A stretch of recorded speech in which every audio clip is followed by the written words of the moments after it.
Le saviez-vous, les blessures du Christ n'étaient pas le fruit du hasard.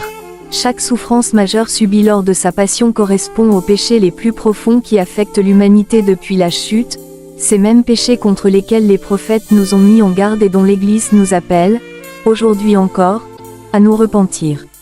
La flagellation, sa chair déchirée par d'innombrables coups de fouet, expie la luxure, nos offenses répétées contre la dignité du corps et l'esclavage de nos passions.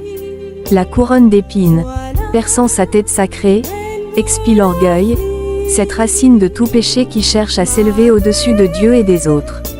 Les blessures aux épaules, aux genoux et aux pieds, causées par le poids de la croix et ses chutes répétées, expient l'injustice et les fardeaux que nous imposons égoïstement aux autres par l'oppression, l'indifférence ou la cupidité.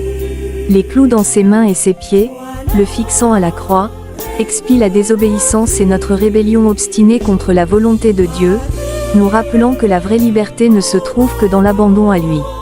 Le coup de lance au côté perçant son cœur alors qu'il était déjà mort, expie l'incrédulité et le rejet de l'amour de Dieu.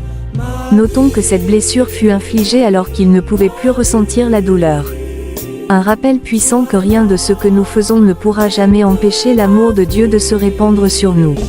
Ces 5 plaies révèlent les 5 blessures les plus persistantes que nous nous infligeons à nous-mêmes et à notre relation avec Dieu depuis l'Éden.